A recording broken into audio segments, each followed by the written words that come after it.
The world calls me a monster for turning Nalanda into ashes. But I was terrified. A simple scholar cured me when... How could their knowledge be more powerful than my sword? That insecurity consumed me. I picked up the torch and burned...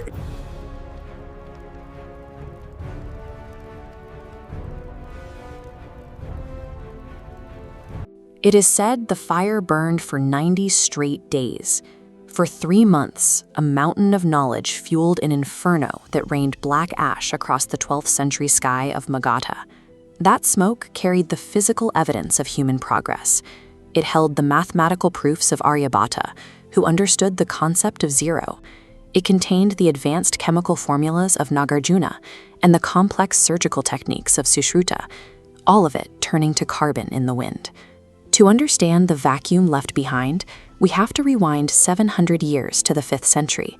Europe was mired in the Dark Ages. London and Paris were small, muddy settlements. Long before institutions like Oxford or Cambridge laid their very first stones, a monarch named Kumaragupta was breaking ground on a city dedicated entirely to the pursuit of knowledge.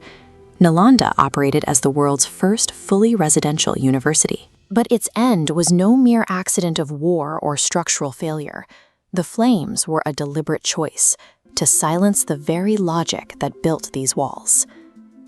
At its peak, Nalanda was a sprawling 10-kilometer complex. Chinese travelers wrote that its towering red brick observatories seemed to drink the clouds. Inside those walls, 10,000 international students and 2,000 teachers lived under the same roofs. That is 1 teacher for every 5 students, a ratio modern elite universities struggle to achieve. The social structure inside was entirely separate from the outside world. The son of a king and the son of a peasant sat in the exact same rows, ate from the exact same plates, and wore the identical shaved heads and robes of truth seekers.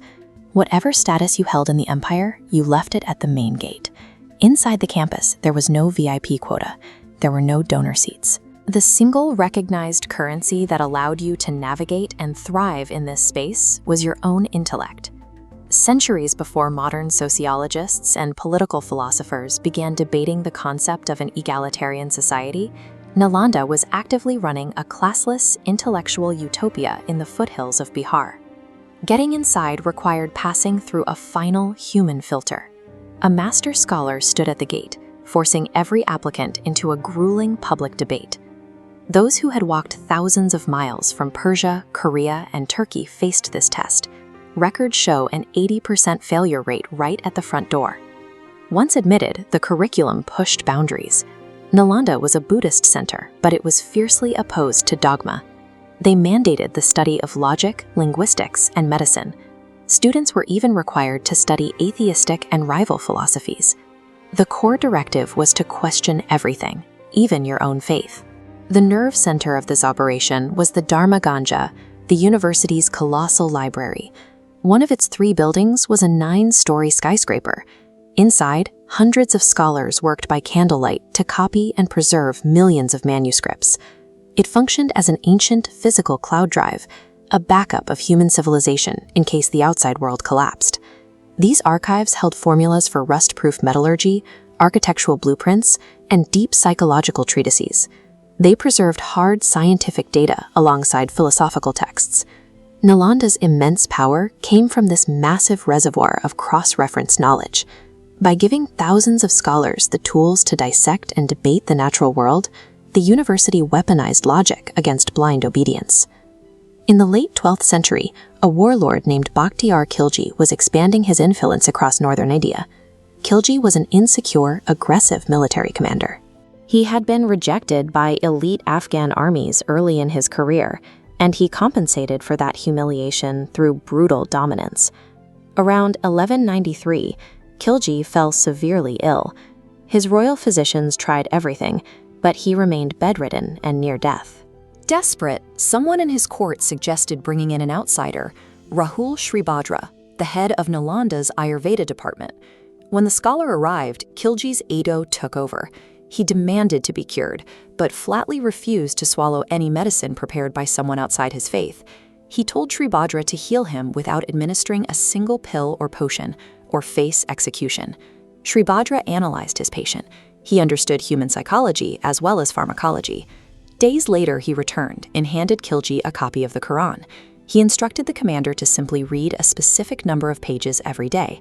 Sribhadra had coated the corners of those specific pages with an invisible, tasteless compound. Every time Khilji licked his fingers to turn a page, he ingested a microdose of the exact medicine he had forbidden. Within a week, the illness vanished. Khilji was completely cured.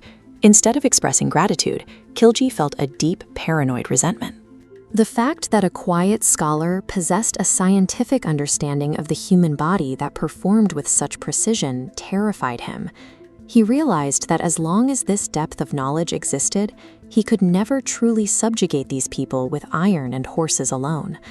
Khilji marched his cavalry toward the university. Nalanda had no army, no weapons, and no defensive walls. Persian historians recorded the event with chilling clarity. Heavily armed soldiers rode through the courtyards, cutting down thousands of scholars and monks who sat calmly, refusing to fight back. Khilji then turned his attention to the Dharmaganja. His troops threw torches into the 9-story archive. 9 million books caught fire. The resulting inferno was so massive that it burned continuously for 90 days. A tiny fraction of that immense database survived. A few fleeing monks managed to hide charred manuscripts in their robes, smuggling them across the Himalayas into Tibet, where remnants of that ancient curriculum are still studied in remote monasteries today. With the library gone, a 600-year silence fell over Indian science. Researchers here had been documenting surgical procedures and solar movements that would take other civilizations centuries to replicate or rediscover. Khilji did not win a military victory that day. He executed a successful ideological assassination. He destroyed the physical memory of a civilization, forcing generations to forget their own capacity for scientific and philosophical greatness. In 2006, the idea of Nalanda resurfaced. Dr. APJ Abdul Kalam, a renowned scientist and former president of India, proposed an ambitious project to wake the university from its 800-year slumber. By 2014, a new, massive net-zero eco-campus opened in Rajgir. Several Asian nations, the very same countries that sent students there centuries ago, collaborated to fund the project. It stands as a rare triumph of international diplomacy over historical destruction. But laying new bricks is only half the battle. Nalanda's defining feature was never its architecture. It was the atmosphere of relentless inquiry. It was a space where a student was encouraged to publicly disagree with their master. Bakhtiar Khilji is long dead, but his methodology survives. The violent intolerance of opposing ideas, the impulse to silence what we do not understand, thrives in modern echo chambers, in censorship laws, and in the algorithms that profit off our outrage. We live in an era overflowing with data, yet we struggle to find actual wisdom. The ruins of the old library offer a permanent warning. Humanity must actively protect the spirit of open inquiry.